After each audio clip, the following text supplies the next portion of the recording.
बिस्मिल्लाहिर्रहमानिर्रहीम, अस्सलाम वालेकुम नाज़रीन, आप देख रहे हैं प्रोग्राम सिटी एट 10 और मैं हूं आपकी मेज़बान अन्ना यूसुफ। इस दुआ और इस उम्मीद के साथ कि अल्लाह ताला हम सबके लिए आसानियां पैदा करे और हमें आसानियां बांटने की तौफीक अता फरमाए। आज के शो का आगाज़ कर लेते हैं। जुमे का मुबारक दिन है, तो सबसे पहले आप सभी लोगों को जुम्मा मुबारक। साथ ही साथ प्रोग्राम के स्टार्ट में एक चीज़ जो मैं आपसे शेयर करना चाह रही हूँ वो है एहसास ज़िम्मेदारी। प्लीज़ अपनी ज़िम्मेदारी का एहसास जो है वो समझिए। मौजूदा सूरत हाल जो है उसको भी डिस्कस करना बहुत ज़्यादा ज़रूरी है। हर तरफ शहर लाहौर स्पेसिफिकली इस वक्त तवज्जो का मरकज़ बना है। जलसे की तैयारी की जा रही है PDM की तरफ से। कल हमने देखा मरियम नवाज शरीफ खासी मुतहरिक नजर आई। दिल्ली की सूरत में वो जाती उम्रा से निकली, दाता दरबार तक वो गई और उस तमाम तर रूट में वो मुख्तलिफ मकामात पर रुकी भी। कारकुनों से उन्होंने खिताब भी वक्तन फवक्तन किया, कारकुनों को मुतहरिक भी करती रही, मोहब्बत का इजहार भी कारकुनों से करती रही, बातचीत भी उन्होंने कारकुनों से की। और सबसे जो स्पेशली चीज़ नज़र आई वो जो लाहौरियों का एक स्पेशल अंदाज होता है खानों का। तो हमने मरियम नवाज साहिबा को कल बट कढ़ाई पे खाना खाते हुए भी देखा। तो ये हम डिटेल में सारी चीज़ें डिस्कस करेंगे शो में आगे चल के। मौजूदा कोरोना की सूरत हाल भूलने वाली नहीं है, इसको बार बार जो है मेंशन करना इसलिए ज़रूरी है कि खुदारा अगर आप बाहर जा रहे हैं तो आपने ख्याल ये रखना है कि आप कम अज़ कम मास्क ज़रूर पहने, क्योंकि इसके अलावा अब हल कोई नहीं रह गया है। इसके अलावा अब कोई चारा नहीं है कि सिर्फ और सिर्फ आप एहतियात कर सकें। खैर, शामिल करते हैं आज की टॉप स्टोरीज। पहली खबर हमारे पास क्या है उसकी तरफ बढ़ते हैं। खबर है जी आज की लीड स्टोरी डेली सिटी 42 की। ऑरेंज ट्रेन के रूट पर पब्लिक ट्रांसपोर्ट बंद करने की तैयारी की जा रही है। सेक्रेटरी ट्रांसपोर्ट ने काम तेज कर दिया।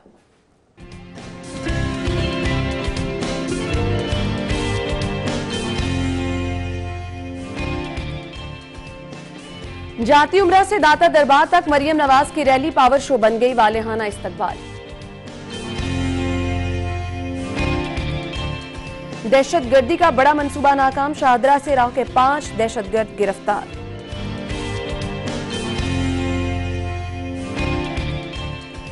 और जी अगली खबर है एड्स के मरीजों में लाहौर का सूबे में पहला नंबर, पंजाब हुकूमत का महकमे को मजीद फंड्स देने से इनकार।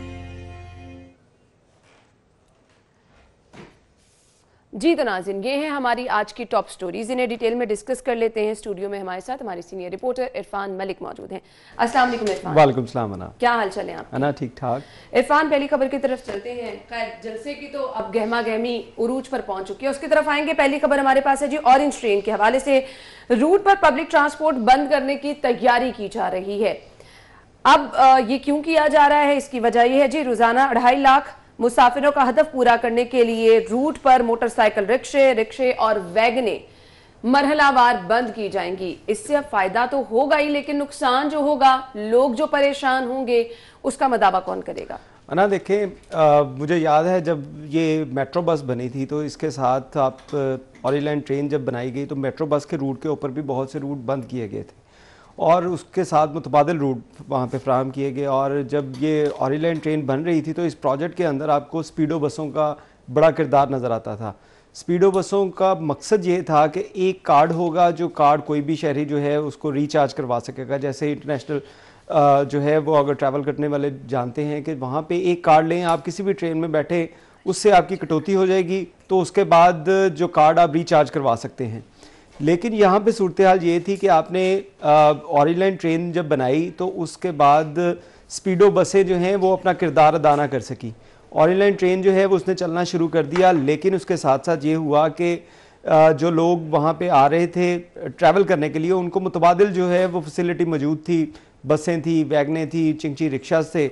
ये सारी चीज़ें जब मौजूद होंगी तो आपकी जो सरकारी एक आपने अच्छे इंटरनेशनल स्टैंडर्ड के मुताबिक जो ट्रांसपोर्ट फैसिलिटी दी है उसको लोग अवेल नहीं कर रहे थे। इरफान, ये भी तो देखने की ज़रूरत है कि आया लोग इतनी आसान सफरी सहूलत छोड़कर चिंची रिक्शों पर क्यों जा रहे हैं? कोई ना कोई इसकी वजह तो होगी ना। डेफिनेटली देखें, ऑरेंज लाइन ट्रेन ने तो एक ही ट्रैक के ऊपर जाना ना, बिल्कुल। उसके साथ जो मुल्हका रूट्स हैं उसमें बहुत से ऐसे रूट्स हैं जहाँ पे आपके पास पब्लिक ट्रांसपोर्ट जो है वो सरकारी पब्लिक ट्रांसपोर्ट नहीं है। उन इलाकों में आपके पास पब्लिक ट्रांसपोर्ट जो थी, पहले आपने वो तमाम बसें बंद कर दी, LTC की बसें बंद हो गई। इसके अलावा जो सरकारी जो बसें सरकार चलाती थी उनको आपने बंद कर दिया। उसके बाद ये हुआ कि ट्रैफिक का निज़ाम जो है बेहंगम हो गया। जब चिंची रिक्शे आ गए, रिक्शा आ गए, वैगन्स आ गई, इसके जगह जगह के ऊपर जो बस स्टैंड बने, आप उन बस स्टैंड के ऊपर देखेंगे आपको वो रश नज़र आएगा, लोग उसको ट्रैवल करने के लिए इस्तेमाल करते हैं। लेकिन अगर आप इन बसों के साथ अगर स्पीडो बसों या दीगर जो पूरा जो इसका सिस्टम था, जो जब इसको लाया जा रहा था तो इसकी प्रेजेंटेशन हमने देखी, तो इसके तमाम जो रूट्स है, इसे 22 तकरीबन रूट जो हैं इसके साथ अटैच होते हैं। अब ये 22 रूट अगर इसके ऊपर आप मुतबादिल बसों का इंतज़ाम देंगे, अच्छी पब्लिक ट्रांसपोर्ट देंगे, तो इससे आपको दो फ़ायदे होंगे। दो फ़ायदे ये होंगे कि एक तो आपका ऑरेंज लाइन ट्रेन का टारगेट जो है वो पूरा हो सकेगा कि अगर इसके ऊपर अभी 55,000 लोग जो हैं वो रोज़ाना की बुनियाद के ऊपर ट्रैवल कर रहे हैं, लेकिन अगर इसमें 2.5 लाख जो इसकी कैपेसिटी है इसको फुल किया जाएगा तो ये अपने अखराजात भी निकाल सकेगी, और जो कर्ज लिया गया, कर्ज लेकर ये जो ऑरेंज लाइन ट्रेन चलाई गई है इसका कर्ज भी उतर सकेगा। हुकूमत को सब्सिडी जो देनी है वो तो देंगे, लेकिन उसके साथ साथ उनके ऊपर बड़ा जो रिलीफ होगा वो ये होगा जब लोग इसको इस्तेमाल करना शुरू करेंगे। बिल्कुल। अब असल में इशू ये आ रहा है कि आपके पास आपने ऑरेंज लाइन ट्रेन तो चला दी, लेकिन उसके साथ मुल्हक्का चीज़ें जो थी वो मुल्हक्का रूट के ऊपर वहाँ पे पब्लिक ट्रांसपोर्ट नहीं चलाई जा सकी, जिसकी वजह से मसाइल पैदा हो रहे हैं, और इसी वजह से लोग जो ऑरेंज लाइन ट्रेन को यूटिलाइज भी इतना नहीं कर रहे। आप देखें कि जिस रूट के ऊपर ये बसें चल रही हैं, ट्रेन चल रही है, उसके साथ जो 22 मुल्हक्का रूट हैं वहाँ पे जितने भी स्टेशन हैं, स्टेशन के करीब आपको बहुत से ऐसे बस स्टैंड नज़र आएंगे जहाँ पे वैगन्स खड़ी होती हैं, रिक्शे खड़े होते हैं, चिंची खड़े होते हैं, जिसकी वजह से एक तो ट्रैफिक में खलल पड़ता है, दूसरी जानिब जो है उसको जो ऑरेंज लाइन ट्रेन को लोग इतना ज्यादा यूटिलाइज नहीं करते। अच्छा, एक और इसका एस्पेक्ट नजर आ रहा है मुझे, एक बेहंगम ट्रैफिक जो हम देख रहे हैं जिसकी वजह से शहर का पूरा निजाम जो है वो बुरा नजर आ रहा है, हालत अबतर हो चुकी है। सेकेंडली, एक जो पोल्यूशन बढ़ती चली जा रही है, स्मॉग के हालात हमारे सामने उससे भी काफी हद तक, क्योंकि जब जब स्टडी की गई है, जब जब स्मॉग के बढ़ने की वजूहात बताई गई हैं, तो धुआं छोड़ती गाड़ियां, ये चिंचे रिक्शे सबसे बड़ी वजह करार दिए गए हैं। अना, मुझे याद है कि यहाँ पे जो एक सेटअप लाने की कोशिश की गई थी, तुर्की से कुछ लोग आए थे जो ट्रैफिक मैनेजमेंट को देखना था, उन्होंने साबका दौरे हुकूमत का ये प्रोजेक्ट था, उसमें जब उन्होंने अपनी स्टडी मुकम्मल की तो उनका सबसे ज़्यादा जो एतराज़ था वो इस बात पे था कि आप अपनी चिंची रिक्शा जो है इनको बंद कर दें। इनको बंद करने के लिए एफ़र्ट्स भी की गई, और उस एफ़र्ट्स का अंजाम ये हुआ कि चिंची रिक्शा जो ड्राइवर थे, क्योंकि आप इनको मुतबादिल को रोज़गार नहीं दे रहे थे, और इसी वजह से इन लोगों ने एहतजाज करना शुरू किया, और हुकूमत को इस एहतजाज के आगे घुटने टेकने पड़े, और ये दोबारा उन रूट पे ऊपर जो चलना शुरू होगी। अभी भी लाहौर के मुख्तलिफ ऐसे इलाके हैं जहाँ पे चिंची रिक्शा जो है इसका चलना बैन है, लेकिन बाकी जिन एरियाज़ के अंदर ये चिंची रिक्शे या वैगन या रिक्शे चल रहे हैं, वहाँ पे आप ट्रैफिक की सूरत हाल देखें तो आपको बहुत बुरी सूरत हाल नज़र आती है। आप शालम मार्केट की साइड पे चले जाएं, आप दो मोरिया पुल वाली साइड पे चले जाएं, ये ऐसे रूट्स हैं जहाँ पे हर वक्त जो है वो आपको ट्रैफिक, अगर लाहौर में किसी जगह भी आपने इस साइड किसी जगह से भी इन अतराफ में जाना हो तो आप सोचते हैं कि यार इस साइड पे जाने से पहले हम देख लेंगे वहाँ पे हालात कैसे हैं, क्योंकि वहाँ पे अक्सर बेशतर जो है ट्रैफिक जो जैम की सूरत हाल नज़र आती है। लेकिन अगर आप पब्लिक ट्रांसपोर्ट जो है, सरकार अपनी पब्लिक ट्रांसपोर्ट को फैसिलिटी को बेहतर कर ले तो उससे ना सिर्फ एक ट्रैफिक का लोड कम होगा, लोग अपनी गाड़ियां इस्तेमाल करना जो है कम करेंगे। आप देखें, आपने भी इंटरनेशनल ट्रैवल की है, उसके अंदर आपको नज़र आता है कि लोग जो हैं वो प्रायोरिटी पे रखते हैं जो फैसिलिटेशन गवर्नमेंट की जानी जा रही होती है ट्रांसपोर्ट के हवाले से, उसको अवेल करना। लेकिन यहाँ पे सूरत हाल हमारे ये है कि अगर एक घर के अंदर 4 अफराद हैं तो 4 अफराद के लिए अपनी कन्वेंस उन्होंने अलहदा रखी हुई है, पब्लिक ट्रांसपोर्ट को इस्तेमाल नहीं किया जाता। हमें इस तरफ लोगों को लाना होगा कि हम एक तो पब्लिक ट्रांसपोर्ट को फैसिलिटेट जो है अच्छी फैसिलिटेट गवर्नमेंट करे, लोग उसको यूटिलाइज करें। जब तक ऐसा नहीं होगा तो ये मामला ख़राब ही रहेंगे। एवरेज जो है लाहौर की जो सड़कों के ऊपर 50,000 मोटरसाइकिल जो है वो एवरेज महाना जो है वो उसके अंदर मर्ज हो रही है। इसी तरह कोई 20 से 30,000 गाड़ियां जो एवरेज महाना जो गाड़ियां ऐड हो रही हैं ट्रैफिक के अंदर। तो इसमें ट्रैफिक कंट्रोल करना, शहर की सड़कों की सूरत हाल तो आपको पता है, जो सड़कें टूट फूट का शिकार हैं या ट्रैफिक जो है वो सड़कें इतनी उसके ऊपर तजावजात हैं कि उनके ऊपर पूरा उसको यूटिलाइज नहीं किया जाता। इसमें एक और पॉइंट है, लोगों को इस बारे में बताना भी बहुत ज्यादा जरूरी है। बिल्कुल, रूट से मुतालिक कितनी बसेज हैं ये बताना टाइम टू टाइम, साथ ये भी बताना कि ऑब्वियसली लोगों को कहीं अगर जल्दी में जाना है तो कितनी देर बाद एक बस आ रही है, उनका टाइम तो नहीं वेस्ट होगा। एतमाद में लेना लोगों को बिल्कुल एतमाद में लेना, और ये बड़ी एक अच्छी चीज है कि अगर इन्होंने एफर्ट शुरू कर दी है और इसके ऊपर जल्द से जल्द काम होगा। लेकिन इसके साथ साथ आपको ये देखना है कि आप इन चीज़ों को बंद करने से आप ये सोचें कि हम ऑनलाइन ट्रेन जो है इसका टारगेट पूरा कर लेंगे, लेकिन लोगों को अगर फैसिलिटेट ना किया गया तो लोग एक तो ना उसको इस्तेमाल करेंगे और उससे ट्रैफिक का जो है वो बर्डन भी बढ़ेगा और लोगों को भी परेशानियां होंगी। अगर इसके ऊपर लेकिन अगर इसको मरहलावार किया जाए तो कुछ बेहतरी हो सकती है। एकदम से सारी ट्रांसपोर्ट बंद कर देना भी उस रूट पर जो है वो नहीं होगा, क्योंकि प्रेशर बहुत ज्यादा बढ़ जाएगा। खैर, हमें जाना है ब्रेक की तरफ, लेकिन पहले आपको बता दें कि हम बात करने वाले हैं मरियम नवाज की दबंग एंट्री की, जिसको हम देख रहे हैं कि मरियम नवाज जलसे से पहले जलसे के दावे भी कर रही हैं कि उन्होंने जलसे से पहले जलसा करके दिखा दिया है। तख्ते लाहौर मुस्लिम लीग नून का है, यह भी दावा किया जा रहा है। मरियम नवाज खासी एक्शन में नजर आ रही हैं और भरपूर तैयारी के साथ जब भी वो आ रही हैं मैदान में आ रही हैं। कल की रैली के हवाले से बात होगी, लीगी कारकुनों का इस पे क्या किरदार रहा उस पर भी बात होगी, लेकिन साथ ही साथ ट्रैफिक जैम रहा उससे मैं बहुत परेशान रही, इसका भी जिक्र मैंने जरूर करना है। ब्रेक के बाद करते हैं। तो मरियम नवाज की ये रैली पावर शो बन गई। असल में मरियम नवाज कल निकली जाती उम्रा से और उन्होंने दाता दरबार तक जाना था और मुख्तलिफ रूट्स पे रास्ते में उन्होंने रुक के जो है वो लोगों से बातचीत भी की है, वालेहाना उनका इस्तकबाल भी किया गया, फूलों की पत्तियां भी निछावर की गई और मरियम नवाज ने मुख्तलिफ मकामात पर कारकुनों से खिताब भी किया, जैसा कि आपने मुलाहिजा भी किया है। इरफान, क्या कहेंगे, ये तो जलसे से पहले जलसे की बातें की जा रही हैं। बिल्कुल आना, ये आप देखिए सियासी पारा जो है वो इस वक्त हाई हो चुका है और आपको सियासी सरगर्मियां जो हैं वो आए रोज नजर आ रही हैं। जब से 13 का जो ऐलान किया गया है कि लाहौर में जो बड़ा पावर शो होगा और उसके बाद शायद हुकूमत के लिए ये बड़ा ख़तरा भी जाहिर किया जा रहा है, अपोजिशन की जानिब से, PDM की जानिब से ये कहा जा रहा है कि ये जो एक बड़ा धचका होगा हुकूमत के लिए कि इतने हम लोग वहाँ पे इकट्ठे करेंगे। और उसका ये मैं समझता हूँ ये एक टेस्ट ट्रायल था कि उस टेस्ट ट्रायल को देखा गया था कि कितने लोग इकट्ठे हो सकते हैं और उसमें अब जो कारकुन हैं वो कितने अपना पार्टिसिपेट करते हैं, अपने साथ कारकुन कितने लेके आते हैं। और इसीलिए आप देखें कि जब ये जाती उम्रा से रैली निकली तो उसमें लोगों की तादाद जो थी वो हर जगह के ऊपर मुख्तलिफ पॉइंट्स के ऊपर लोगों को इकट्ठा किया गया था। फिरोजपुर रोड पे अगर बात की जाए तो फिरोजपुर रोड पे मुख्तलिफ पॉइंट्स के ऊपर कंटेनर्स रखे गए थे, वहाँ पे लोग जो हैं इस्तकबाल के लिए मौजूद थे। कुछ लोगों की ड्यूटीज़ थी कि वो रैली के साथ आएंगे, लेकिन जो पॉइंट आइडेंटिफाई किए थे जहाँ पे मरियम नवाज़ ने आके अपनी तकारीर करनी थी तो वहाँ पे हमें काफ़ी गहमा गहमी नज़र आई और इसमें एक अच्छा पावर शो था कि इतनी बड़ी तादाद के अंदर लोग जो हैं वो निकले और उन्होंने मुस्लिम लीग नून का साथ दिया। और इसमें MNA MPs उनका भी एक जो ट्रायल था कि वो भी देख सकते थे कि उनके लिए जो लोग हैं वो किस बड़ी तादाद में निकल सकते हैं।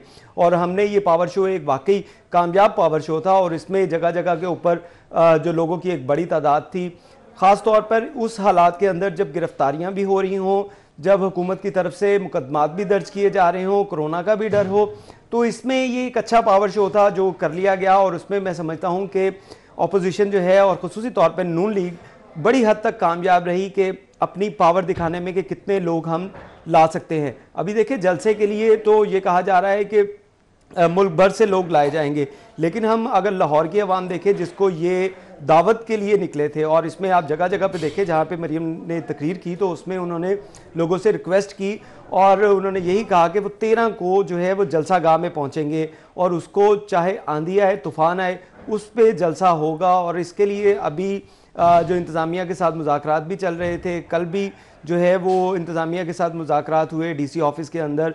राना मकबूल, कर्नल मुबशर जावेद और उन समेत जो दीगर जो लीगी रहनुमा थे, जब एक तरफ रैली चल रही थी तो दूसरी तरफ उनके साथ ज़िले इंतज़ामिया के साथ मुलाकात भी चल रही थी। और उसमें आपको ये बताएं कि कुछ चीज़ें जो हैं वो ज़िले इंतज़ामिया की तरफ से आइडेंटिफाई की गई और उनसे ये कहा गया कि मरियम नवाज़ जब निकल रही हैं तो लाहौर के अंदर क्योंकि सिक्योरिटी थ्रेट भी मौजूद है, उसके लिए इनकी सिक्योरिटी को मद्देनज़र रखा जाए, क्योंकि जितनी बड़ी रैली थी उसके अंदर आप देखिए सर्च एंड स्वीप का कोई जो है वो हम नहीं देख रहे थे कि वहाँ पे कोई इंतज़ाम हो।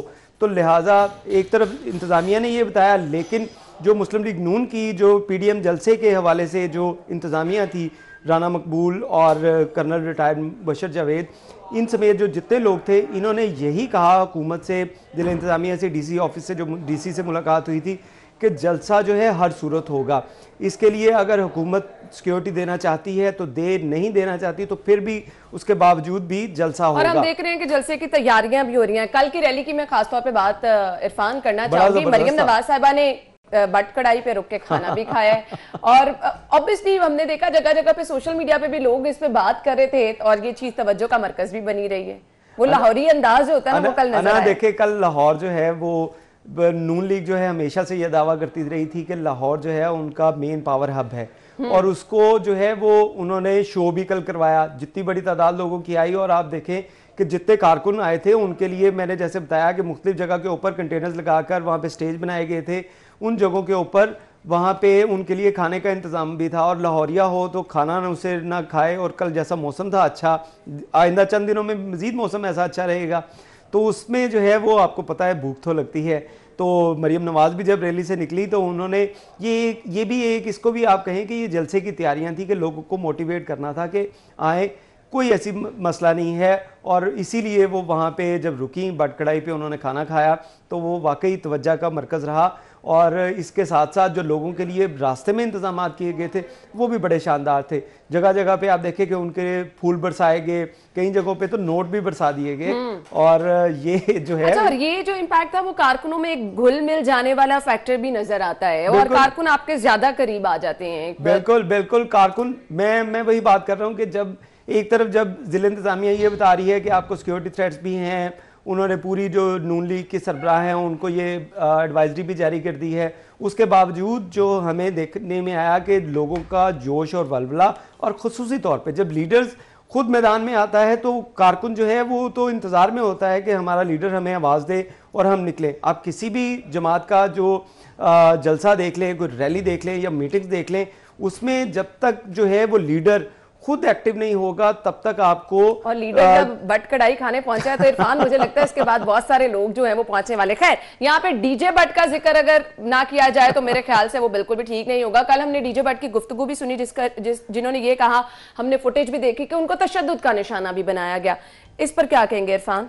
अना देखें, ये चीज़ें जो हैं मैं बात करता हूँ अक्सर हम ज़िला इंतज़ामिया से भी बात करते हैं या पुलिस ऑफिसर्स से बात करते हैं तो उनके अंदर भी काफ़ी तज़ब्ज़ुब पाया जा रहा है कि एक तरफ हमारे वज़ीर आज़म जो हैं वो इस तरह के बयानात दे रहे हैं कि जलसे को रोका नहीं जाएगा, उनको कोई रुकावटें नहीं डाली जाएंगी। दूसरी जानिब अगर हम 4 रोज़ की बात करें तो 4 रोज़ में 30 से ज़ायद मुकदमात पीडीएम के जो रहनुमा हैं और जो मुख्तलिफ सियासी पार्टियां हैं जिनमें पाकिस्तान पीपल्स पार्टी भी शामिल है और नून लीग के खिलाफ जो हैं कॉर्नर मीटिंग करने तक तो आप मुकदमात दर्ज कर रहे हैं और मुकदमात में आप जो मुदई हैं वो पटवारियों को बना रहे हैं। तो ये सूरत हाल जो है, और ये सूरत हाल जब आती है तो इसमें वफाक की और पंजाब की कोऑर्डिनेशन के अंदर भी आपको जो है वो डिफरेंस नजर आता है कि वफाक जो है वो कह रहा है कि हम जलसे में रुकावट नहीं डालेंगे, जबकि पंजाब जो है वो इस तरह के इकदाम कर रहा है कि मुकदमात दर्ज किए जा रहे हैं, कैटरिंग वालों का सामान उठाया जा रहा है। और डीजे बट की बात की जाए तो ये कारोबार करने वाला आदमी है और ये यही जो था, पहले इमरान खान साहब इसको अपने ड्राइंग रूम में भी बिठाया करते थे, स्टेज पे इसको गले भी लगाते थे। और इसके बारे में अच्छा, जब आपने जिक्र किया है कि इमरान खान साहब के इतना करीब था, तो अब डीजे बट का क्या कहना था, क्या शिकायत, क्या तहफुजात थे अपने नाज़रीन को, पहले वो भी दिखाते हैं फिर इस पे आगे बात करते हैं। जुल्म और ज्यादती पहले भी होती आई है, बर्दाश्त करते आए हैं, अब फिर बर्दाश्त करेंगे इंशाल्लाह ताला। बाकी मुझे अल्लाह पे पूरी उम्मीद है, बाइज्जत बरी होंगे। आप तो बड़े ब्लू आइड थे, खान साहब के क्या हुआ? सर मैं अभी भी खान साहब का ब्लू आइड हूँ सर, टेंशन ना लें, मैं अभी भी खान का टाइगर हूँ सर। सर ये आप देखें, पूरी बाजू टांगे मेरी कमर, पीछे से शर्ट उतार के देखें, ठुडे मार मार के इन लोगों ने, ये देखें, ये मेरे हाथों को, मेरी कोनियाँ, मेरी कमर से शर्ट उतारे, मेरा इन लोगों ने इतना तशद्दुद किया है मुझे। वहाँ पर वो वीडियो में लाइव बनाकर पहले फेंक चुका था और उसके बाद इन लोगों ने मुझे घसीटते वहां से लेकर आए। मेरा कसूर क्या है मुझे अभी तक नहीं बताया। आपने सुनी, लेकिन साथ ही साथ ये भी कह दिया कि मैं अभी भी खान साहब का टाइगर हूँ। नहीं है ना, ऐसे बहुत से लोग हैं अभी जो ऐसी सूरत हाल के बावजूद जो हैं वो खान साहब के टाइगर हैं। और ये कारकुनों की निशानी होती है कि वो जैसे भी है वो अपने लीडर के साथ होते हैं। अब लेकिन इसके बाद मुझे अफसोस हो रहा है, अफसोस देखें इस बात पे है कि वो खुद कह रहे हैं, पहले भी जब उनको गिरफ्तार किया गया था तो मुझे वो दिन भी याद है कि इमरान खान ने जलसे के दौरान कहा था कि डीजे बट को गिरफ्तार किया जा रहा है, उसके खिलाफ कार्रवाई की जा रही है और हम इसकी भरपूर मज़ाहमत करेंगे। बिल्कुल वो तब था जब वो डीजे बट इनके लिए जो है वो कौमी, इनके लिए तराने भी गाता था, इनके साउंड सिस्टम भी लगाता था। लेकिन अब अगर वो उसने, मैं बताया कि वो कोई कारकुन के साथ साथ वो अपना कारोबार भी कर रहा है, उसका कारोबार है। अगर उसको किसी और पार्टी ने हायर कर लिया है तो उसने अगर वहां पे साउंड सिस्टम लगाना है तो उसकी आपको इसको ये सजा तो ना दें कि वहां पे उसको उठाएं, मारे पीटे। और वो खुद कह रहा है कि उसको किस तरह बुरे तरीके के साथ उसको मारा गया, उस पर टॉर्चर किया गया। और उन पुलिस एहलकारों ने उसके जो फैमिलीज हैं उसमें, कल आपने शायद कोर्ट में उसका जो बयान नहीं सुना कि फैमिली के बारे में उसकी डिटेल्स मांगते रहें, उसकी बहनों के बारे में उसको पूछते रहें। इस हद तक जो रवैया रखना ये इंतहाई जो है वो एक गलत चीज़ है कि ठीक है, अगर आपने उसके ऊपर उसके खिलाफ कार्रवाई करनी है, उस पर मुकदमा दर्ज करना है तो उसकी फैमिली को तो ना डिस्टर्ब करें, उसकी फैमिली के बारे में इस तरह की बातें ना करें। ये चीज़ें जो हैं वो गौर करने की ज़रूरत है। और शायद खान साहब इस बात के ऊपर भी अब नोटिस लें कि मैं जो इस्लाहात के दावे कर रहा था, मैं जो पुलिस के अंदर जो बेहतरी लाने की बातें कर रहा था, वो ये है कि उनके टाइगर के साथ ही बिल्कुल हकीकत जो है वो सामने खुल के आ भी गई है हमारे सामने। खैर, अभी ब्रेक पे मुझे जाना है, लेकिन जब ब्रेक के बाद आएंगे तो जो कल एक बड़ी कार्रवाई की गई है सीटीडी की जानिब से, उसकी हम बात करेंगे जी। दहशतगर्दी का बड़ा मंसूबा जो है वो नाकाम बना दिया गया है। सीटीडी ने यह कार्रवाई की है। शादरा के इलाके से राव के 5 दहशतगर्द गिरफ्तार किए गए हैं। इरफान हमारे साथ मौजूद हैं, इसकी डिटेल पूछेंगे। फिलहाल हम लेंगे एक ब्रेक और ब्रेक के बाद आपको ज्वाइन करेंगे। आप कहीं मत जाइएगा, हमारे साथ ही रहिएगा। वेलकम बैक नाज़रीन। और अब जिक्र कर लेते हैं, कल सीटीडी की जानिब से बड़ी कार्रवाई की गई है। दहशतगर्दी का बड़ा मंसूबा नाकाम बनाया गया है। 5 दहशतगर्द गिरफ्तार किए गए हैं। इरफान, डिटेल्स बताइएगा। अना आपको बताएं कि लाहौर में इस वक्त जो है 25 थ्रेट अलर्ट्स जो हैं वो मुख्तलिफ कानून नाफिज करने वाले इदारों की जानिब से और नेक्टा की जानिब से दिए जा चुके हैं। इन 25 थ्रेट अलर्ट्स के अंदर हर दफ़ा ये बताया गया कि यहाँ पे जो है वो कुछ ना कुछ गड़बड़ होने वाली है, टेररिज्म जो है वो हो सकती है, प्लान किया जा रहा है, दहशतगर्द आ चुके हैं। और उसी के ऊपर मुख्तलिफ जहाँ पे काउंटर टेररिज्म डिपार्टमेंट या दीगर कानून नाफिज करने वाले इदारे एक्टिव थे, तो उनको ये इत्तला मिली कि लाहौर में कुछ ऐसे दहशतगर्द जो हैं वो आ चुके हैं जिनका ताल्लुक अफ़गानिस्तान से है। जब ये लोग अफ़गानिस्तान से आए तो उसी वक्त इनको ट्रैक लिस्ट के अंदर रखा गया था। जब इनको पकड़ा गया तो इसमें आपको बताऊं कि पहले लाहौर में ये 2 लोग पकड़े गए थे। इसके बाद इनको कुछ अर्सा रखा गया और इनसे मज़ीद मालूमात ली गई। 3 साथी इनके कल आए जब लाहौर में, तो उस वक्त इनको जो है वो गिरफ़्तार किया गया और इनके कब्ज़े से जो है वो बारूदी मवाद और ख़ुसूसी तौर पे जो इसमें जो चीज़ें मिली थी वो ये थी कि इनके पास वीज़ा थे उसके लिए, भारत के लिए। और इसमें जब काउंटर टेररिज्म डिपार्टमेंट से हमने बात की तो उनका ये कहना था कि जलालाबाद में इसकी प्लानिंग की गई थी और इन्होंने लाहौर में सेक्रेटेरिएट समेत दीगर जो ऐसी इंस्टॉलेशन थी, जो सरकारी इंस्टॉलेशन, जिसमें हम पंजाब असम्बली भी कह सकते हैं, उसको सिविल सेक्रेटेरिएट भी कह सकते हैं, या कानून नाफिज करने वाले इदारों के जो दफातर हैं उनको टारगेट किया जाना था। आपको याद होगा कुछ दिन पहले भी लाहौर में जो थाना बरकी था, थाना सीटीडी था बरकी के इलाके में, वहाँ पे भी इस तरह की जो कार्रवाई होने लगी थी और उसका भी एक दहशतगर्द जो है वो लापता है, उसकी गिरफ्तारी के लिए कोशिशें की जा रही हैं।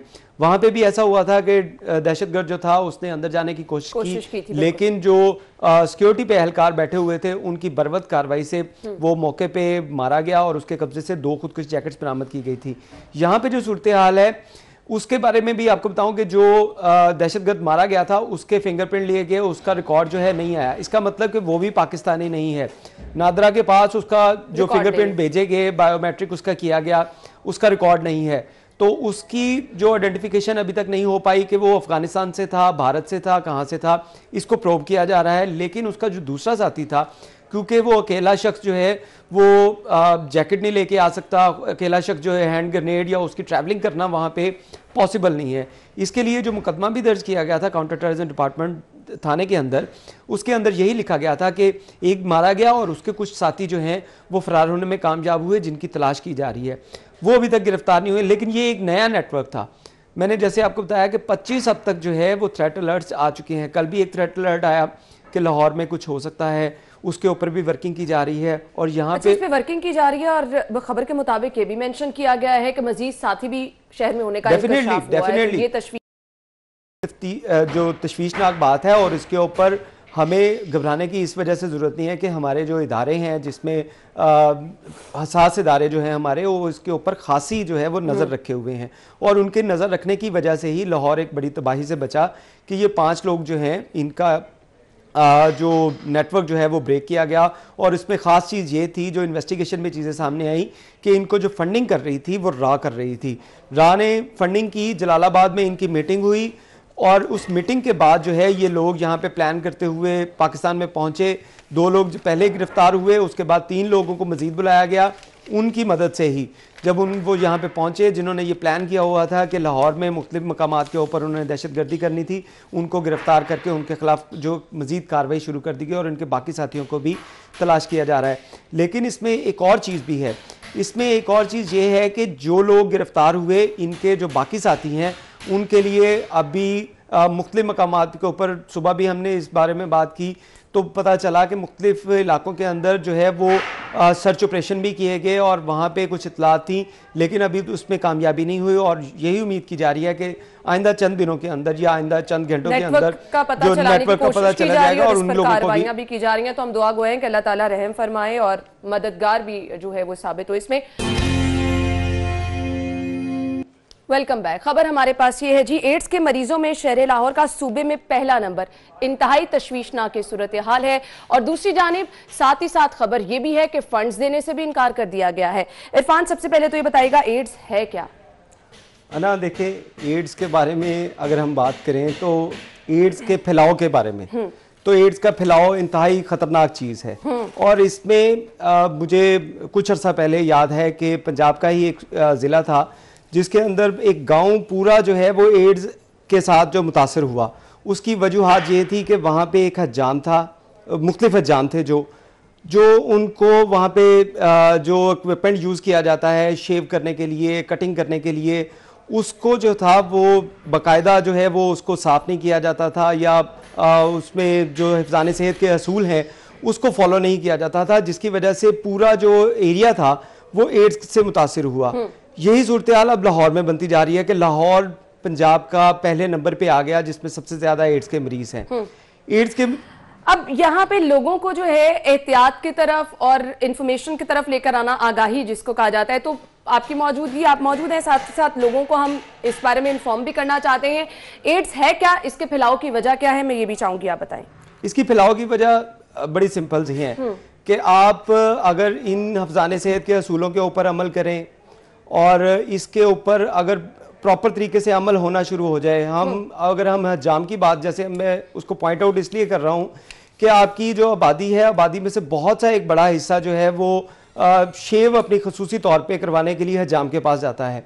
उसके पास जाने से अगर आप वहाँ पे उसके हिफ़्ज़ान सेहत के असूलों को अमल नहीं वो कर रहा, तो उससे वो खतरात पैदा हो रहे हैं। जहाँ पे एड्स के खतरात पैदा हो रहे हैं, वहाँ पे आपको मुख्तलिफ बीमारियाँ जो हैं, जिसमें हेपेटाइटिस या दीगर जो बीमारियां हैं, वो भी उसकी वजह से जो फैल सकती हैं। और अभी हम देख रहे हैं कि कोरोना SOPs की अगर हम बात करें तो मैंने खुद बल्कि कई जगहों पे जाके विज़िट किया, तो वहाँ पे जो हज्जाम है वो कोरोना SOPs को भी फॉलो नहीं कर रहे।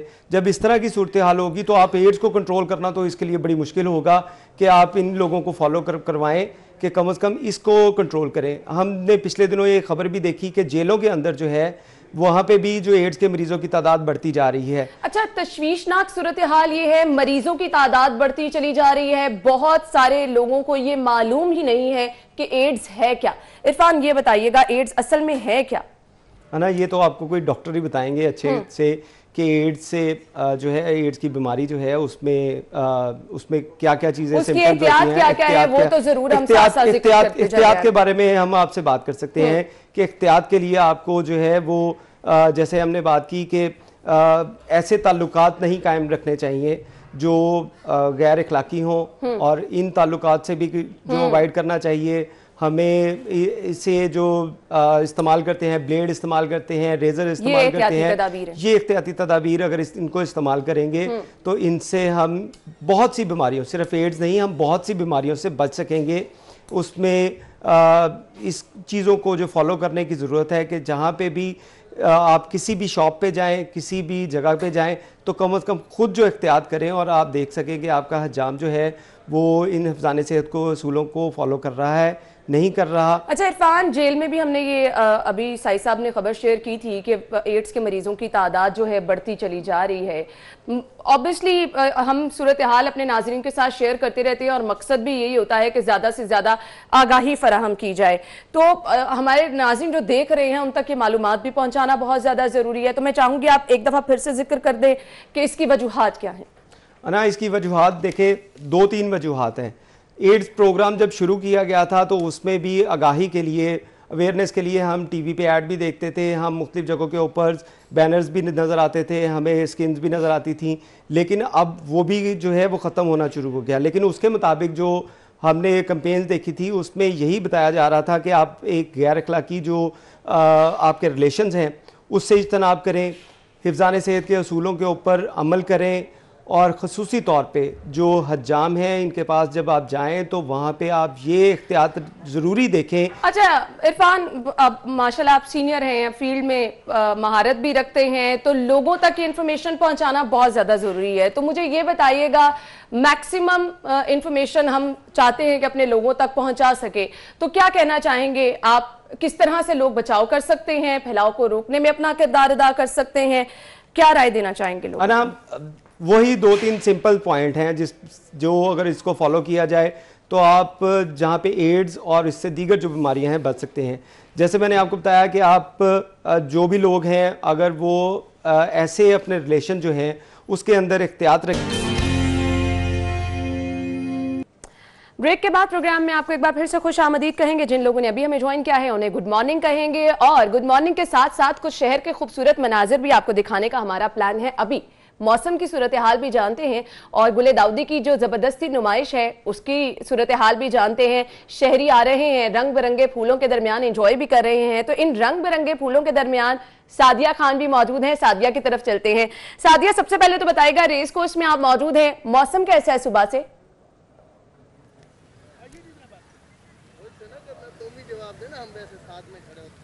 जी बिल्कुल अन्ना, आज हम पहले लाहौर के मौसम की बात करते हैं तो बताते ये चलूँ कि सुबह के औकात में लाहौर का मतला साफ था, लेकिन अच्छी खबर आज लाहौरियों के लिए ये है कि महकमा मौसमियात की जानिब से कहा यह जा रहा है कि दोपहर के औकात में लाहौर समेत पंजाब के मुख्तलिफ इलाकों में बादल दाखिल होंगे जो कि बारिश का बायस बनेगा। तो अच्छी खबर, खासकर लाहौर में आज शाम और रात के औकात में बारिश होगी। उसके साथ साथ आपको बताते ही चलूँ कि दिसंबर का मौसम है, हमने देखा है कि 2 रोज़ पहले भी लाहौर में हल्की बारिश हुई जिसकी वजह से लाहौर के मौसम पर अच्छे असरात हमें नजर आए। उसके साथ साथ स्मोक से रेलिवेंट जितने इशू हम फेस कर रहे थे उसमें भी काफ़ी हद तक कमी देखने में आई है। अभी बात करते हैं हम जिलानी पार्क में लगी हुई गुले दाऊदी की नुमाइश की। तो यहाँ पर शहरी आ रहे हैं और काफ़ी ज़्यादा अप्रिशिएट भी किया जा रहा है, क्योंकि हमने देखा ये कोरोना की वजह से काफ़ी ज़्यादा स्ट्रेस में हमने टाइम गुजारा है और लोग घरों में कैद रहे हैं। तो ये जो गुले दाऊदी की नुमाइश है ये किसी नेमत से काम नहीं है। इसी हवाले से हम बात भी कर लेते हैं। कुछ शहरी मेरे साथ है, जानते हैं कि जी क्या कहना चाहते हैं। ये बता दें कि नुमाइश आपने देखी, कैसा लगा आपको? ये नुमाइश जी बिस्मिल्लाहिर्रहमानिर्रहीम, नुमाइश बहुत खूबसूरत है। मेरा नाम बशीर ए शेख है, मेरा तल्लक मीडिया से है, टेलीविज़न में एंकर भी हूँ और पाकिस्तान टूरिज़म प्रमोशन काउंसिल का चेयरमैन हूँ। हमारे टूरिज़म में ऐसी चीज़ें बहुत सारी होनी चाहिए, इतनी होनी चाहिए कि आवाम में जो घुटन पाई जाती है ख़त्म हो जाती है और टूरिज़म की प्रमोशन से मुल्क भी तरक्की कर सकता है। लेकिन बदकिस्मती यही है कि टूरिज़म का नाम ले लेकर टूरिज़म को तबाह करने की साजिश हो रही है। इस वक्त जो ये नुमाइशें हैं, ये नुमाइशें हमने एक तवील मुद्दत पहले हमने शुरू करवाई थी, और ऐसी नुमाइशें कोई साल बाद की हर 6 महीने बाद होनी चाहिए। कभी फलों की होनी चाहिए, कभी फूलों की होनी चाहिए, कभी सब्जियों की होनी चाहिए। 12 महीने इसी काम के लिए हैं। ये पार्क का नाजायज़ फ़ायदा उठाया जाता है, ये पार्क को इस काम पर लेके आना चाहिए। ऐसे काम होंगे तो आगे बढ़ेगा। अच्छा, आप भी बता दिए, आपने भी नुमाइश देखी है, आपको कैसी लगी है? मैं सिर्फ इतना कहूँगा कि ये नेचर मुझे बहुत अच्छी लगती है, और नेचर के हवाले से ये है कि एक शेर है कि मैं लफ्ज़ ढूंढ ढूंढ के थक भी गया आदम, वो शख्स फूल देकर इजहार कर गया। वाह कमाल। जी हाँ, ये जज्बात हैं जो हमने ये देखा है कि हमारे लोग जितने भी तफरीह के लिए आ रहे हैं, मौसम को देखकर, खासकर दिसंबर के मौसम को देखकर, और ये गुले दाऊदी की जो नुमाइश लगी है उसको देखकर इनका मोहब्बत का इजहार जो है वो भी सामने आ रहा है। और कहा यह जा रहा है कि इस तरह के एग्जीबिशन खासकर दिसंबर के महीने में और जो कोरोना की सूरत हाल हमने फेस किया उसमें ऐसी एग्जीबिशन किसी नेमत से कम नहीं है। शहरी यहाँ पर आ रहे हैं और आज मौसम के हवाले से भी महकमा मौसमियात की जानिब से अच्छी पेशगोई ये की गई है कि लाहौर में आज शाम और रात के औकात में बारिश के इम्कानात बताए जा रहे हैं। अच्छा सादिया, आपके पीछे मैं छोटे छोटे बच्चे भी देख रही हूँ, यानी लोग फैमिलीज के साथ भी आए हुए हैं, तो क्या कहना है बच्चों का, किस तरह से वो एंजॉय कर रहे हैं गुले दाऊदी की ये नुमाइश?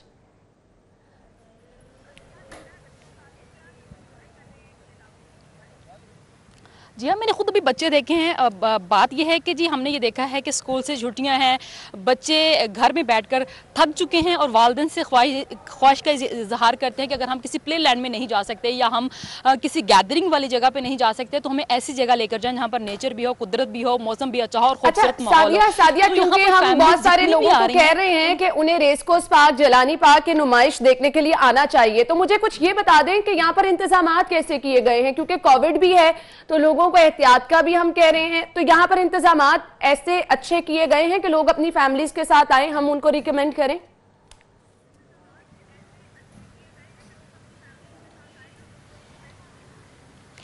अना, बिल्कुल आपने ठीक बात की है। हमने नुमाइश के दो पहले दिन ऐसे थे जब देखा कि शहरियों को बहुत ज़्यादा रश था। और अगर हम कोरोना SOPs की बात करते हैं तो PHA की जानिब से काफ़ी ज़्यादा स्ट्रिक्ट इंतजाम किए गए थे। यहाँ पर जो भी शहरी तफरी के लिए गुलदाउदी नुमाइश का हिस्सा बनने के लिए आ रहे हैं उनको एक तो फासले पर रहने की तलकीन की जा रही थी, लेकिन उसके साथ साथ उनको मास्क लाजमी पहनने की हदायत भी जारी की जा रही थी।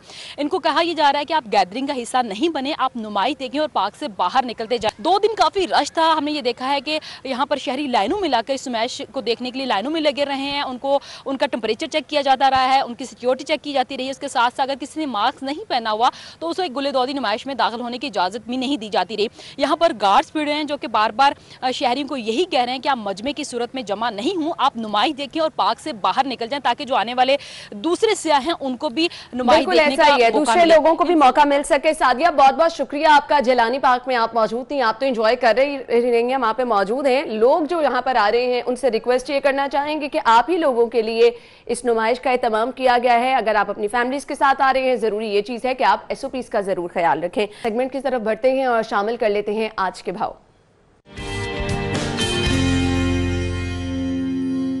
नबील रजा मलिक हमारे साथ हैं। नबील, बताइए मार्केट में सब्जियां किस कीमत पर मिल रही हैं? जी, आज अगर लाहौर शहर में फलों और सब्जियों की कीमतों की बात की जाए तो आज भी सूरत हाल बिल्कुल मुख्तलिफ नहीं है, बल्कि पिछले काफ़ी अरसे से जो सूरत हाल चली आ रही है आज भी वही सूरत हाल है। ना तो ओपन मार्केट में सब्जियों के वो रेट दस्तयाब हैं जो मंडी में जारी किए गए हैं, और ना ही फलों के वो रेट जो हैं ओपन मार्केट में दस्तयाब हैं जो कि हुकूमत की जानिब से मंडी में बताए गए हैं। अगर बात की जाए अदरक की तो अदरक आज फिर उसने जो है बहुत ज़्यादा लाहौरियों को जो है परेशान किया और उसकी कीमत में बहुत ज़्यादा इजाफा हो चुका है।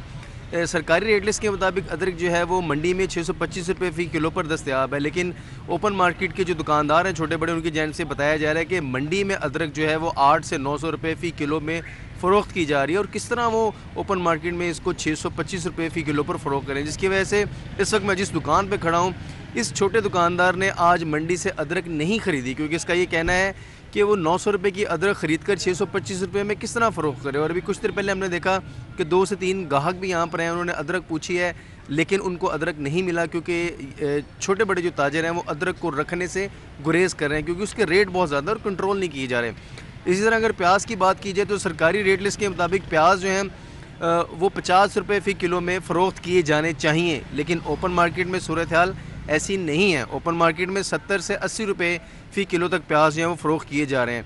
इसी तरह जो लहसुन है उसका सरकारी रेट 265 रुपये है, लेकिन ओपन मार्केट में 300 से 320 रुपये फ़ी किलो में लहसुन फ़रोख्त किया जा रहा है। टमाटर 115 रुपये का सरकारी रेट है, लेकिन ओपन मार्केट में 140 से 150 रुपये फ़ी किलो में टमाटर जो है वो फ़रोख्त किए जा रहे हैं। इसी तरह अगर आलू की बात की जाए तो आलू की जो कीमत है वो गुज़श्ता दिनों की निस्बत कम ज़रूर हुई है, 53 रुपये फ़ी किलो सरकारी रेट उसका किया गया है, लेकिन ओपन मार्केट में आलू आज भी 80 से 100 रुपये क्वालिटी वाइज जो है वो फ़रोख्त किया जा रहा है। मटर जो है उनका सरकारी रेट 83 रुपये है, लेकिन ओपन मार्केट में 100 से 120 रुपये में। जी, तो कोई ऐसी सब्जी नहीं है जो आपको 100 रुपये से कम नजर आ रही हो। हमारे साथ नबील रजा मलिक मौजूद थे और सब्जियों की कीमतों के हवाले से बता रहे थे, जिसकी वजह से लोग परेशान नजर आ रहे हैं, जिनका ये कहना है कि जी रेट लिस्ट जो आप पहुंचाते हैं कम से कम उसी पर ही अमल दरामद कर लें। आगे बढ़ते हैं, मीट रेट्स क्या हैं वो मैं आपको बताती हूँ। जी, सबसे पहले ज़ैनत शॉप पे अगर आप जाएंगे तो बीफ पर केजी यहाँ से आपको मिलेगा 450 रुपए किलो में, और बीफ बिन्स आप खरीद सकेंगे 565 रुपए किलो में। जी, तो इसके बाद जी मटन पर केजी यहाँ से आप खरीद सकेंगे 1150 रुपए किलो में, और मटन मिन्स आपको मिलेगा 1390 रुपए में। चिकन के रेट क्या हैं? गवर्नमेंट रेट के मुताबिक जिंदा मुर्गी मार्केट में अवेलेबल होगी 216 रुपए में 216, और इसका बना हुआ गोश्त आपको मिल सकेगा 313 रुपए में।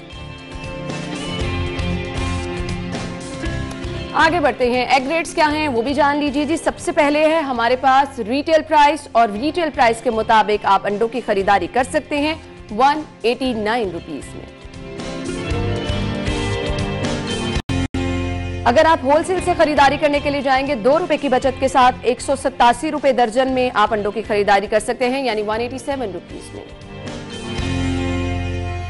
और इसके बाद अगर आप जाएंगे गोरमे पे, तो गोरमे पे आपको 188 रुपए दर्जन में अंडे मिल सकते हैं।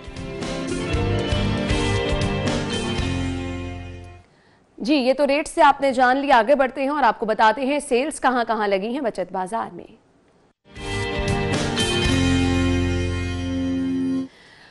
पहला ब्रांड है हमारे पास बोनेंजा। यहां पर अगर आप जा रहे हैं तो यहां पर जी अप टू 50% ऑफ से आप फायदा उठा सकते हैं। ऑनलाइन शॉपिंग के ऑप्शन भी मौजूद है। सना सफीनास पे अगर आप जाएंगे यहां पर जी अप टू 50% ऑफ।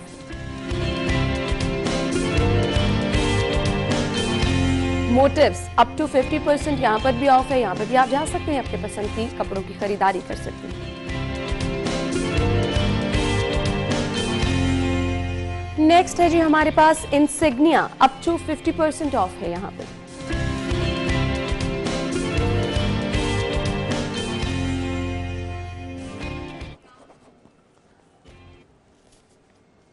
और अब जान लेते हैं माल का हाल। एक नजर डालते हैं गैर मुल्की करेंसी रेट्स क्या हैं।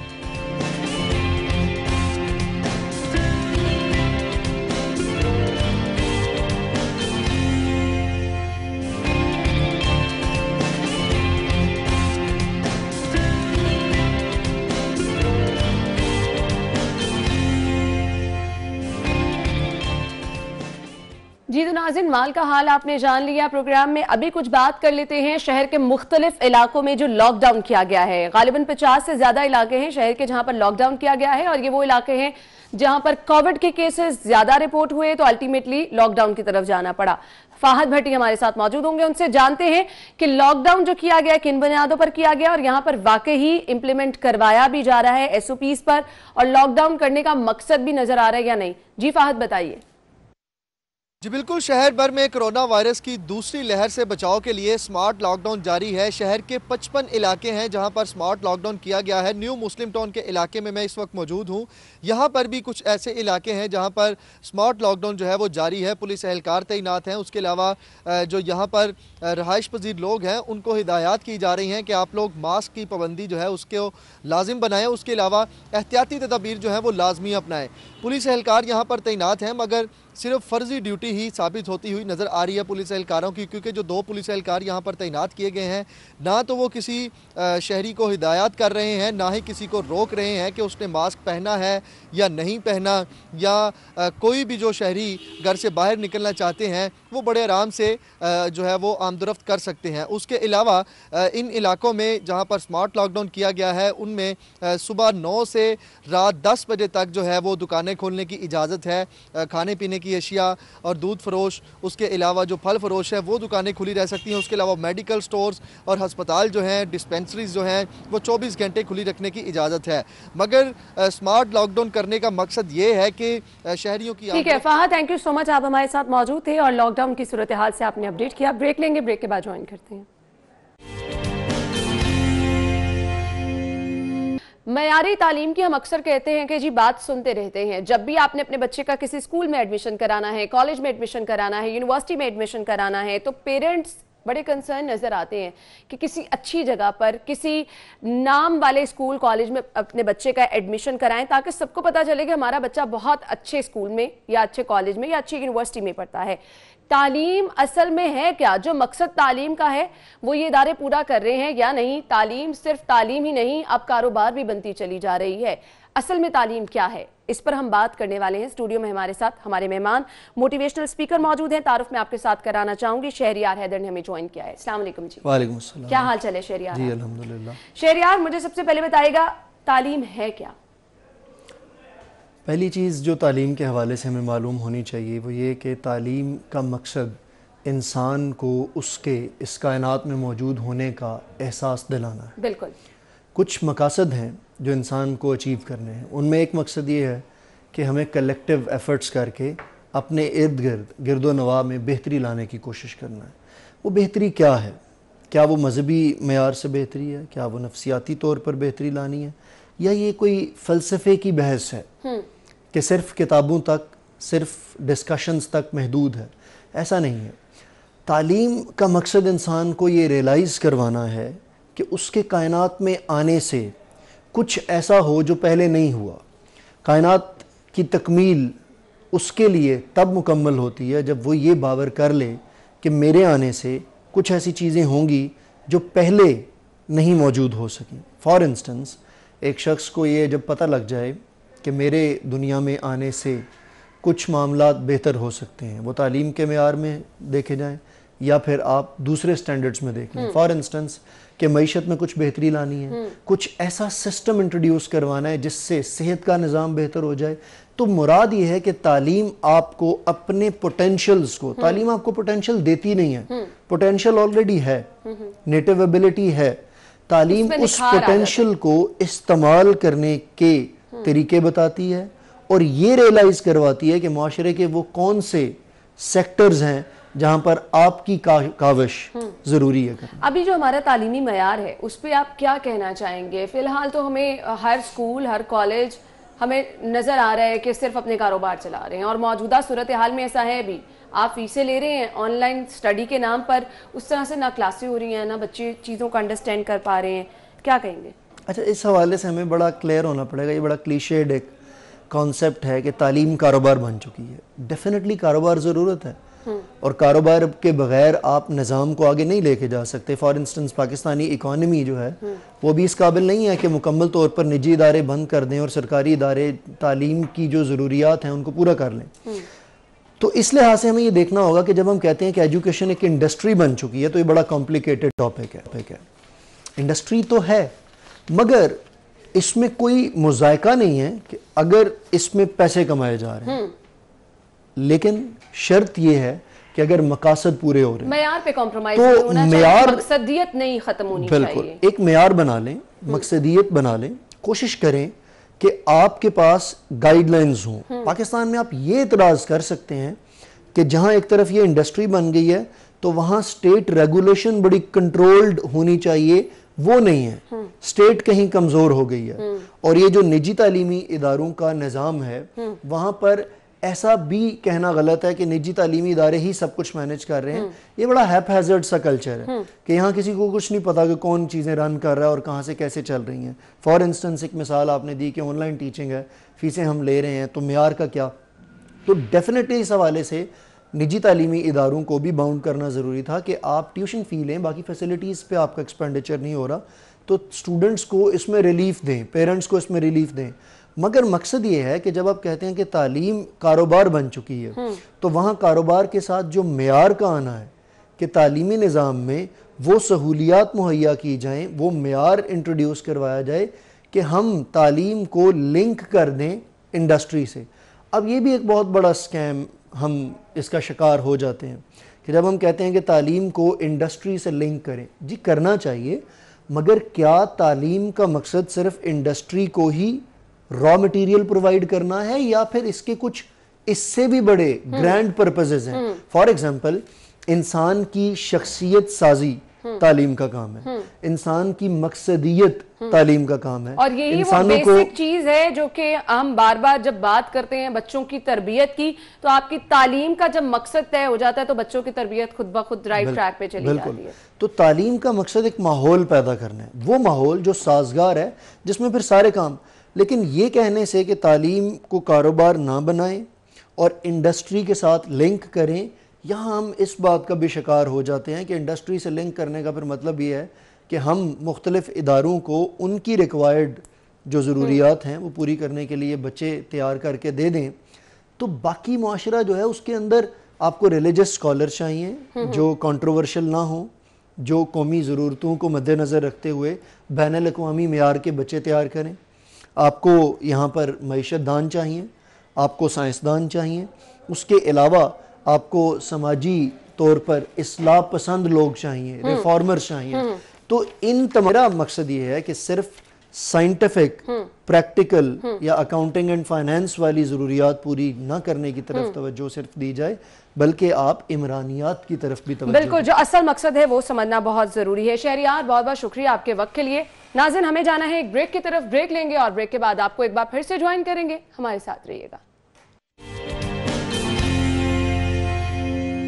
नाज़रीन, आज जुमे का मुबारक दिन है और आज के दिन ही की मुनासबत से हमने सोचा कि आपकी मुलाकात करवाएं एक बहुत ही ज़बरदस्त नात खान से, जो कि बहुत खूबसूरत और मुनफरिद अंदाज में नात पढ़ते हैं। नबी करीम सल्लल्लाहु अलैहि वसल्लम की हमदो सना बयान की जाती है। सलमान हसन हमारे साथ मौजूद हैं और सलमान के बारे में मैं आपको बताती चलूँ कि नौजवान नस्ल को हमदो नात रसूल मकबूल सल्लल्लाहु अलैहि वसल्लम और मनकबत की रूहानी कैफियत से रोशनास कराने के लिए हमद और नात ख़्वानी का ये एक नया अंदाज अपनाए हुए हैं। तो सलमान ही से जान लेते हैं कि उन्होंने नात पढ़ने का आगाज़ कब से किया और प्रॉपर उनसे ये जानेंगे कि उन्होंने सीखा और इसके साथ साथ फीडबैक उन्हें इस पे कैसा मिलता है। अस्सलाम वालेकुम सलमान। वालेकुम अस्सलाम। क्या हाल चाल है आपके? अल्हम्दुलिल्लाह, मालिक का करम। बहुत बहुत शुक्रिया आपके वक्त के लिए।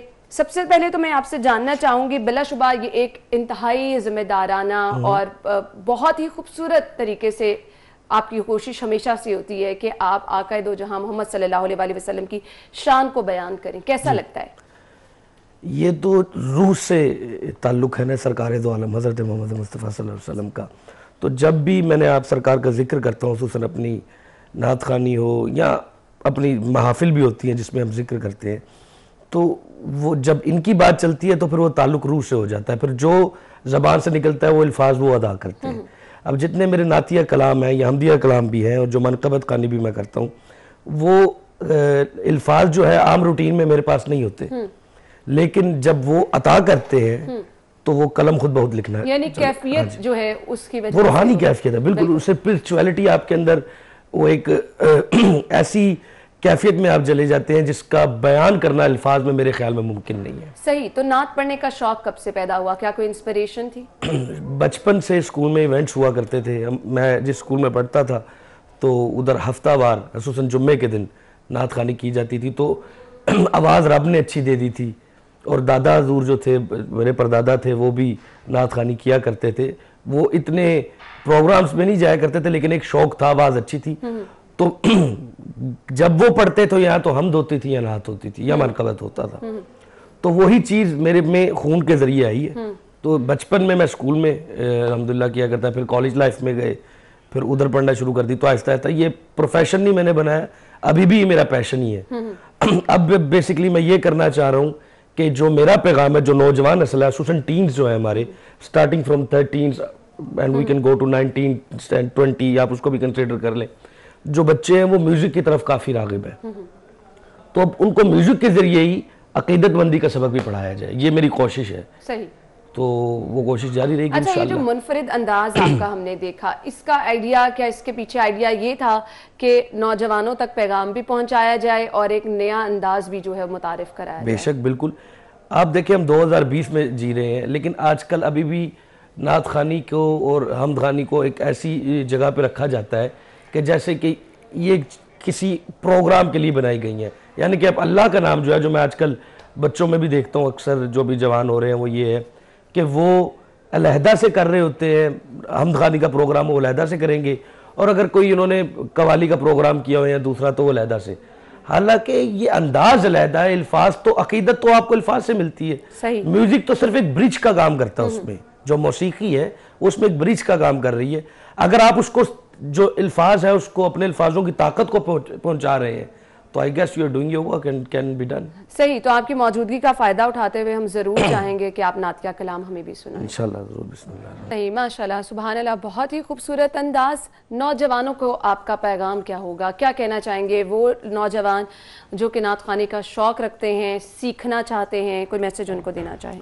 सबसे पहले तो मैं उन सब के लिए, खुसूसन नौजवान नस्ल के लिए पैगाम दूंगा कि किसी चीज़ को कॉपी मत करें। सारी बात नहीं कि एक चीज़ चल रही है तो उसको कॉपी करेंगे तो चलेगी। आपकी जो इनफरादियत है, जो जो जो चीज़ आपको मुनफरद करती है आवाम में, आप उस चीज़ की तरफ जाएं।